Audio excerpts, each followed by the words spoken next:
and welcome to Down to Earth Convos Down Under, episode 4. Today, Ali and I are talking about finding your why, specifically in the financial context of debt slavery versus saving, investing, and freedom. Hey Brad, how are you over there in Perth, WA, Western Australia? Doing fantastic, thanks Ali. It's a great day here, as it so often is over in WA here. So I'm wondering, how are you going over on the Sunshine Coast, Ali? Sunshine Coast is awesome as always. It is my home. I absolutely love so much about the Sunshine Coast. We're going to be talking a little bit more about the Sunshine Coast and Perth in our discussion today as we lead into a conversation about property prices, FOMO, fear of missing out. Is that correct, Brad? That is correct. And the first thing I wanted to start with was, so in our last episode, we talked a bit or a lot about the value of earning $1. And so I wanted to touch on today to start off, what's the reasoning, what's the why behind it all? Why get a job? Why focus on building our skills? Why do we need to earn our money rather than accept it from the government for free? What are the initial things that come to mind for you on that topic, Ali? Absolutely great question. The why. When you understand the why, the hows look after themselves. It's 80% why, 20% how. It is so important. I've shared this with parents, my clients, when their teenagers don't have a reason why to go out and get a job, for example, if we're talking about our youth, that's possibly because they don't have a reason why to earn money in the first place. So if they're getting it given to them by an allowance, which really one of my strategies were, I never gave my kids an allowance unless they earned it, because as we spoke in our previous episode, Brad, the best way to value money is to earn it. So we need a reason why. So if we're going to expand that out to a bigger vision, for example, if we're talking the property market here in Australia, we are conditioned here in Australia. It is part of our culture. We are conditioned to go into debt to buy our own home. And that is a very big decision. That's a milestone for anyone purchasing their first property, whether they're a first home buyer or an investment property investor. So getting back to a reason why, there needs to be, number one principle is we earn and save and earn the right to invest. So if we're talking the property market, I feel it is most important that whoever is purchasing a property has done that. They've earned, they've saved, and earned the right to invest. The problem that I have at the moment, Brad, is with the government's incentives for first home buyers to buy their first home and waive stamp duty, which is what other homeowners and investment owners and developers from our history have had to pay. And that's a taxation that keeps the country going. That's waived. Fair enough. I know there's going to be some viewers going, well, why not? The other one is like that the deposit, their first home buyer's deposit is being gifted to them by the Australian government, when that breaches all the fundamentals about earning, saving, and earning the right to invest. And what I get upset with on this particular topic, which I get quite, like you might notice, I actually get a little bit riled on this one, is for me, I'm a parent of 3 and they're young adults. I would not want my young millennial, my child, to go into debt, which is in the form of a home loan, to buy a principal place of residence that they actually pay in after-tax dollars. They pay their interest in after-tax dollars. They don't claim their home insurance or rates or repairs and maintenance. That is what the Australian government, that's what we're conditioned to do, is to buy our own home, live in it, go into a whole lot of debt, and then work for the man. That's not how I've done it, and that's not how my own children have done it. And one of my 3 children did actually purchase his first investment property at age 18.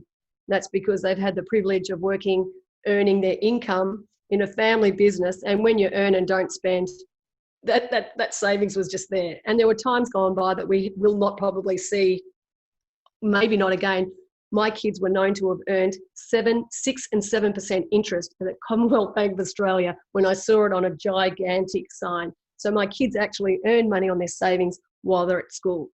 Those days are now gone. The reason why the property market, I believe, is heading towards the sky, the moon, but I believe it's going to come back, is because they're printing trillions of dollars globally, and that's got to go somewhere. So it's pouring into the property market, the stock market, the bonds market, and the bullion market. And it's going to be a consequence. There's going to be a cost to this. So this FOMO, fear of missing out, is people think, or I believe that it's a belief here in Australia, that people in Australia think that property only goes one way, this way. But it's not going to be true. And I just ask one question for our listeners today. Do you think the world is looking certain or uncertain? For me, for someone to go into debt right now during these times with FOMO, fear of missing out, and Warren Buffett is someone I've studied for years. Warren Buffett tells us you will never manage money until you manage your emotions. So we do not want to act out of fear of missing out that the property market's going up, and go into debt in these uncertain times. Even if the money is given to us for the deposit for our first home, it'll be balanced up by taking it away somewhere else. You'll either be paying higher prices or it'll come back and bite you in the bum if, unfortunately, the case happens where a young millennial family buy their first home, get married, have a little baby, and one of them, God bless them, may lose their job due to what's going on in the world. I don't even want to say the name because I am an optimist. I'm a realist. There's always a balance. So I just want to warn our listeners today that please step back and do the sums and step out of that emotion of fear when you make your financial decisions, because these decisions are so important, and it could be costly financially. It could make you or break you. And this is another thing that I've learned over my journey, and I just want to let people know that I bought my first property when I was 22 years old, while I was still at university studying accounting on a commerce degree. But I bought that with my boyfriend at the time, who's now my husband. So I believe that we're coming into a time now, Brad, that there will be, it's not unknown that people are talking about reset. What does a reset even mean? A correction? What does correction mean? In Australia, we haven't had a past in 28 years. I can't believe since 2008 that the property, nothing was fixed. We just went further and further into debt. And how I want to explain this to our listeners is, if you had a baby's pool, I love this analogy I learned from Jim Rickards that I've been studying for years. Jim used to say that if you got a baby swimming pool, those rubber swimming pools, and it's sitting on the grass in the Aussie backyard, right? And you fill it with water. When the pool is full, it will spill out and go into the grass. This is what's happening as worldwide, globally, they're digitally printing trillions of dollars. The dollars are going somewhere. The pool is overflowing and it's falling into the world economies, into the property market. This is not sustainable because there will be a cost. And I just want to make people very aware of that. Over the last 6 years, I have been selling properties that I've accumulated with my husband, over 5 properties over the last 6 years, to pay down debt, to consolidate. I don't believe personally, and this is not financial advice, this is just through the study and my experience of being around, I'm privileged to be here as in my 50s now, that we will have a choice. And I think that if you play your cards right, live within your means, my mum taught me. Live within your means, living beneath your means and within your needs. This is the time now that goes against supporting businesses, of course. If we're not whining and dining and buying clothes and spending money, that's the cost. But I believe the smart people are accumulating because we're going well here in Australia, where our businesses are open, we are earning money, people are spending. And for me, I believe it's a time to not let money and rising property prices go to our head. Not for me. I'm a realist. I'm going to be taking it in, stepping back, looking and finding out what's really going on. And what's really going on is I would not want my young millennials to go into debt in uncertain times when they possibly have just got married, raising a family or whatever. I know I spoke a long time there, Brad. What would you like Yeah, to that was a hell contribute? of an answer. But my thinking is, when the last thing you said there, you don't want people going into debt. But money's so cheap, Ali. It's so cheap to borrow. Why is that? Why is now not a great time? It's so affordable to skip the 20% deposit to get lender's mortgage insurance and to pay a small deposit and to get your own house with low repayments. What's the problem and the trap within that? Great question. And for a start, one of my things, they used to say cash is king. I don't particularly think cash is king anymore. No debt is king, I believe, in this environment we're coming into. And it's people probably don't even know who we are because we've only just decided to put it out there and to share this. And there are a lot of people sharing it. So for a start, my principle that when interest rates are low and dropping, that is an absolute clear indicator, Brad, that things are not looking pretty. The economy is not looking strong. So if people knew that money's cheap, money will almost become free, and it's going to cost us to actually have savings in the bank when we go into negative territory, as they are in overseas countries. Australia's just lagging a little bit behind. And there's something that I studied back in the 2008 GFC one, Global Financial Crisis #1. And that was when when the US sneezed, Australia caught a cold. So I just, I am conservative in nature, and that's pretty much a trait of an accountant. We dot I's, we cross T's. We look at a scenario that what could happen. Just imagine if you did lose your job. And I know this does sound pessimistic, but let me balance up by giving something that's optimistic. Imagine working and earning as much money as you can while things are going great here in Australia. So you earn, learn new skills, raise self-worth, raise the skilled workforce in Australia. That's what's needed. Then we save. Once we work, we earn money, we save and earn the right to invest. What do we invest in? Maybe let's just step back and watch what could possibly happen in an environment when they're printing trillions of dollars, which they are. And a reminder to everyone that this is not financial advice. So if the US dollar drops, which is the reserve currency, what does other hard assets do? Like gold and silver, and gold's been around for 5,000 years. So I would just love to plant the seed in teachers' minds, because what we're all about, Brad, is teaching lessons they don't teach in school. What about the history of money? How good would it be to actually teach kids today about money? And when they come home from school, they're talking to the parents, you wouldn't believe it, Mum, I've just learnt that gold is the king's money. I didn't even think about gold. I'll tell you now, gold was never spoken about when I was at school, not in my own home and not at school. These are exciting subjects to talk about. Finance, I want to plant the seed with all our listeners and all our viewers that money is a subject that is exciting, because having money, financial independence, brings about opportunities, better health, education. It relieves financial struggle, because I'll tell you one beautiful thing we've been blessed with is the right to sleep at night. And if you don't sleep at night because you're financially stressed out because you've got a debt hanging over your head, it robs you of the right to live in the now.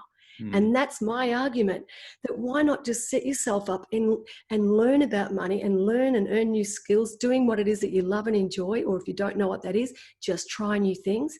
And what you don't like, that's fine. Get rid of that and refocus and move forward on something else. But I'd love our kids to come home from school inspired by teaching lessons that they don't learn in schools, that's going to hold them in good stead for their future. Our future will be based on our future generations, Brad. And it's about time all of us woke up to that, about feeding our youth, our future generations, things that are going to move them forward, and our country here in Australia move them forward. And it goes for the rest of the world. So, I mean, that's another long answer. It is. And a lot needs to change on that front of how we approach learning and education. And that's a rabbit hole that I could go down, but I won't. But I do want to bring it back to myself a little bit, because, I want a property. That's my reason why. So we're talking about our reasons why. And a big one for me is the dream of having several acres not too far away from the city, but, far enough away that I don't have to deal with any of the nonsense that goes with being too close to a city. And my question to you, Ali, is, well, I want to buy a house. Do I have to sit around and not passively, but, work and save and earn the right to invest, as you say? But do I just have to sit around and wait for things to come back down to earth? Or is there some other way that I can think about it? Well, that's a good question. And I would love to, the first thing that came to mind would be financial patience, which is another trait of the financially successful, is patience. Patience is seriously a virtue. And one of the things that we here in Australia and globally, and I'm not bagging millennials, a lot of us are guilty of it. I'm living in the same culture. We are living in a consumer orientated driven world. We live in the now, and what we want, we download that movie, we order takeaway, Uber Eats, whatever it is. We have got this immediate instant gratification thing. So for me, it comes up as for research, financial education. You need to know what's going on in the economy, but not just here in Australia. We live in a little bubble. Now, if research shows that Australia are in one of the second highest housing bubbles in the world. The bigger the bubble, the bigger the burst. So I guess my principles are things that I'm starting to really fear is if people are buying in a high, and remember, you make your money when you buy in. Did I actually specifically say that before? I believe as an investor, you make your money on the buy in. So if I'm buying in a relatively high, and I don't know because I don't have a crystal ball, it could go up another 20% in the next 18 months, 2 years, 2025, some people are saying. And that will depend on how many trillions of dollars are getting printed. So I'm not saying, no, it won't. I'm saying, yeah, there's a damn good chance it will as they continually print money. I'm just thinking, do you want to sit back? There is a problem here that rents are going up and rents are getting hard to get as well. But for an investor, if you're buying your first home, you'd want to know that your income coming in is very secure. I don't know how secure that income is. I've been a business owner for more than 30 years. I don't know whether my gates might be closed next year. I don't want to be the pessimist. I'm the realist. I'm optimistic and I'm pessimistic, and it brings me into balance. I want to see both sides of the equation, because if I'm borrowing a lot of money, excuse the French, if I'm borrowing a lot of money and I'm hanging a lot of debt on my head, I want to make sure I can ride out any low. And I've been around long enough, buying my first investment property 30 years ago at the age of 22, I have seen some highs and lows. And all I would like to say to people, and yourself, Brad, with that question, is you want to be in a position where you've got a significant deposit. You want to be able to manage debt to serviceability ratio, which is what the banks look at. You want to know that income's coming in and that this is the position that I'm in, that I'll be able to meet my mortgage regardless of what happens. If my tenant moves out, I want to know that I'm safe. I've got enough equity built in to that equation. Again, I'm not lucky because it's work. I've chosen this. It's luck has, it's manifesting, creating, working hard, making financial decisions, educating yourself, looking at both scenarios. These are the answers that I'm throwing at you. And the number one is having patience, financial patience. Financial patience will be a virtue, and you'll be rewarded for later, because for those, my understanding is the debt is very high. We have the highest housing debt in the world. That's a little bit scary for Australians because they don't understand those financial principles about debt to serviceability. You throw one spanner in the works, as in increased interest rates, someone unfortunately, sadly loses their job. What's happened in Melbourne, that becomes financial stress on a family. And my mission is to help families so that they don't need to go into financial hardship and stress, which I have been, which is what so happens to pull on my heartstrings, Brad. So this is why, I'm doing the channel and writing these programs with you at the moment. Have I answered that question? You have answered that question. And I think it comes back to a lot of what you said about the instant gratification, this long-term versus short-term thinking. People, I think, don't even realize the extent to which our living standards are overinflated and overextended because of the amount of debt that people have on their cars and their homes and the things that they own, that they're paying off over time, that they're costing them more. But they want it now, right? They don't have the wherewithal to sit and wait and save up and, like you say, earn the right to invest or to purchase consumer products. Because at the end of the day, if you're getting everything on debt, you don't actually own it until you've paid that off. And you're going to be paying more for what you're getting than if you just saved and got it later. I think there's a lot that's gone wrong in the minds of people who are overloading themselves with debt that is just crippling them, just totally kneecapping them in a way that it just doesn't need to be like that. People don't need to live so far beyond their means to such extreme extents. It's really mind-boggling to think about. And it makes people who don't do that think, you know, my quality of life isn't so great because I don't have all these nice things. But that's not true. You're not burdened with the debt. So you're actually ahead of these people who have, from the outside perspective, all of this wealth and materialism and all this great stuff, but they've got all the debt, and that's going to stick with them for a very long time.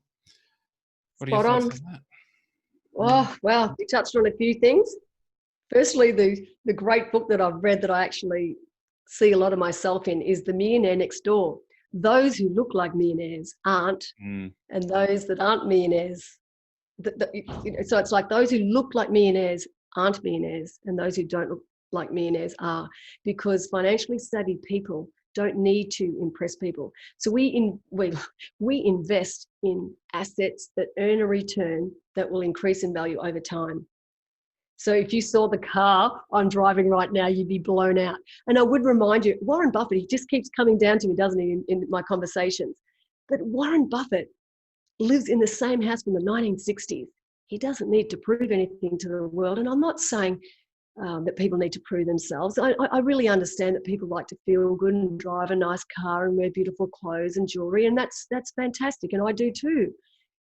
And I think that it's getting back to that living beneath your means. You don't want to spend more than you're earning on consumerism, like just stuff that's not going to actually help you in the future. Now, wearing a nice suit and nice clothes might help you get a job and earn income. So there's an argument around that. So that's the thing. It's, you know, like, why do I need it? Why am I getting it? We're emotional beings. We act on emotion, 80% emotion when we purchase things. So I guess, you know, one of my tips has always been, it's just innately in me, is to step back and stop and wait, which is delaying instant gratification. And 9 times out of 10, it's like, what's them thinking? I don't need this crap anyway. And therefore, I've got more of this to invest in things that will help me in my future. Because as people purchase things in the now, they're robbing their future self. You touched on that. So there's a great book, that Millionaire Next Door. It's lovely. It's storytelling. And I really think that that's an easy read for people to get a few of the principles that I'm trying to share with you today. Yeah, that brings up a few things. The first was on the humble way of living of the financially successful. And that reminded me, my previous job, we were running an in-person event, and she came up to the desk, this multi-millionaire that was attending.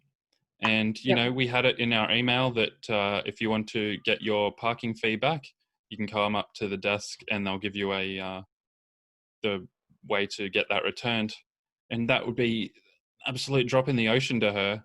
And she came up very humbly and asked for the code to get that back. And I just thought, you know, this is why she's got so much money, because she's not changed her attitude from when she was probably 18. And she's doing the right thing on that front by not just saying, oh, well, it's only $30. It's fine. It's not fine. It's not costing her anything to do that, to walk up, to take 10 seconds to say, can you give me the thing, and get the thing. Done. Sorted. $30 saved. And you do that here and there, and suddenly you've got a lot of money saved. That's right. You save tens of dollars, hundreds of dollars, thousands of dollars, tens of thousands of dollars by negotiating about, you know, how to buy a fridge. Some people don't even, I sold a car just recently, and the guy was so disappointed because he did have the cash to buy it, but it made business sense for him to take a small loan out. He didn't question how much was it going to cost him to get the finance. He was spewing. He was so upset with himself because it cost him $1,500 just for an application to Wow. purchase a car to the value of $16,000, which was just a 1-year-old crappy ute that we didn't need. Mm-hmm. And I said, you know what? Do you know what I said to him, Brad? And he was only a young guy with his own business. And he thanked me for this. I said, you know what? Why don't you just put that down to a $1,500 lesson they didn't teach you in school? Mm. He literally answered me, thanks for that, Ali, because I actually introduced myself, and the proposal, the finance application went on for more than a week. It was just unbelievable. Wow. It was a private sale. But there was another thing. I love that story you just shared with the very wealthy lady that went upstairs to save that money on the parking ticket, Brad. I remember there's one of my landscapers. He comes into the nursery. He works for Sea Haven, which is this beautiful resort right on Noosa Main Beach in Noosa Heads. The owner picked this property for a song back in the GFC. This guy is look, I don't want to misquote because it is a story that I don't know names and what have you. He's multi-millionaire. He doesn't fly first class. Mm. His landscaper comes in to collect the stock at our nursery because he doesn't want to pay the $88 delivery fee. And my son, Sam, who works with me, he tells me and shares this story. And I said, see, Sam, look at that. The millionaires are the ones that actually don't look like millionaires. They are savvy in all areas of their life, and that's where they are. And it just year after year, they get stronger and stronger. And it's like, they sound so down to earth and grounded. And I'm not saying other people aren't grounded and down to earth, but you know, we're having these down to earth combos, and that just came up for us today. So yeah, I think if our audience are getting something out of it. Yeah, and I think the other side of that coin is important too. Maybe his time is so valuable that $88 is not worth it to go and pick it up. So it depends what he's doing with that time, and depends on what his focus is. And, you know, clearly in action, it's demonstrated that that is worthwhile. But you can make a lot of money, and that cannot be worthwhile to go and pick it up. It can be more economically, make more sense to pay the delivery fee as well. Just depends on a lot of different factors. And maybe he gets a bit of value about having a bit of banter and a chat with you and the team at ePlants. So there's so many different factors going into it. Yeah. He sent the landscaper out. So he's obviously paying that landscaper less than $88 per hour. Yeah. So he sees himself ahead because he's got to pay ePlants $88 or his landscaper, $40 an hour. So everything adds up to him. And it's just a great example. So, yeah, cool. Yeah, and one more story. Yeah. It can also be on thinking about what you really want before you make an impulsive purchasing decision too, because, you know, thinking about cars, you can say you've saved it up. We're not talking about loans. Say you've saved up 20 or 25 grand and you want a car. You can get a average, crappy even, new Toyota for that price. Or you can get a 5-year-old BMW that looks really nice, luxury model for that price. Now, I'm not saying one is better than the other, but I think if a lot of people thought about that more, there'd probably be more people going towards the BMW, even with the higher servicing costs and whatnot, than if they just didn't even think about it because they think, oh, BMWs, they're going to be really expensive. It's not the case at all, or at least not here, when, you know, I would say more than 50% of cars in my area are either BMW, Audi, Mercedes, or Porsche. There's a flood of them. So if you're in an area where there is a lot, or there's an area that close by that's, you know, extremely affluent and has that opportunity, maybe if you just thought a little bit more about what you really want, then you can have that. Great. Living in affluent areas is terrific. And I know very wealthy people, and they upgrade their car every 2 to 5 years. Therefore, you know, I just learned years ago when I was in my early 20s raising small children. So every dollar counted. But my dad was a panel beater, and I used to watch my dad bog cars and sell them. I don't want to, no disrespect for my beautiful dad, but that was just the industry. So there's one thing that I particularly like. I like to buy new cars because I like to know the history. And that really does go against the principles, because the car depreciates greatly the most in the first 2 years. So ideally, with my studies back when I was in my early 20s, was the best time to buy a car was when it was under 5 years old. It depreciated the most, and you're still getting a relatively new car with warranty and not too much wear and tear. So I'm all for that. And especially with youth, I love them to drive around in a safe car. So it's very important to my family. Safety comes first. And with car loans, so it's getting back to that earn the right to, so earn, save, invest. Even car loan is just that little baby step where someone can get a small loan out, not ridiculous money, not a 40,000 brand new Util, for example, because a BMW is way more than that. But yeah, go with within your means, exactly, like beneath your means. So don't go over the top. Get a small loan out, get used to regularly paying off, build up your credit score, which is basically, to build your credit score is actually going into debt and paying it off to nothing. And then that builds your credit score. It's not just having loans and not actually paying them down, with my experience. So I've shared in my books that I haven't launched because I have to rewrite them because of my financial study, but that's another story. I say to people that your name is your most important asset. There's a saying, who says it? It's like the tree is where the tree is the asset, and it's like the shadow is the reputation. It's like your name is going to hold you in good stead for your future. So if you borrow money, you pay it back. You do the right thing. You make a legal, honest income. Do the right thing to yourself and others, that sort of thing. So I'm very into, having a good name, and that is, going to hold you in good stead. You've got to look after your name. Yeah, very good. I think my key takeaway from this session would have to be earn, save, and earn the right to invest. And also, point, I'm not sure who said it originally, but if you want to improve your monetary standard and maintain that over the long time, 3 simple rules: same car, same house, same spouse.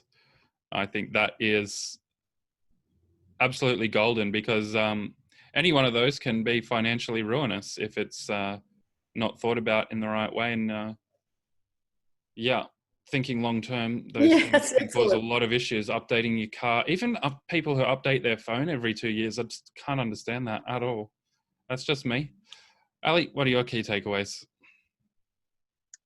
Yeah, you've brought up so many great questions that you've asked me today, Brad, and we're sharing hopefully some helpful tips and hints and stories that will help others see through that. Well, I guess delaying instant gratification being a trait of the financially successful. Financial patience is a virtue. So let's not be sucked in by FOMO, fear of missing out, thinking that the property market here in Australia, which is how we started the conversation, that it only goes one way. Because if you look at the uncertain world that we're living in, there'll be opportunities for those who set themselves up. So earn, save, and earn the right to invest. Let's do that and be financial patient. And then you will be holding yourself in good stead for the future ahead, I believe. Perfect. That's very well said, Ali. Well, thank you. And thanks to everyone who listened. Hope you learned something new and interesting, and got a different way of thinking about things when it comes to money, finance, and making important life-altering decisions. See you again next time. Bye for now. Bye for now. Thanks, Brad.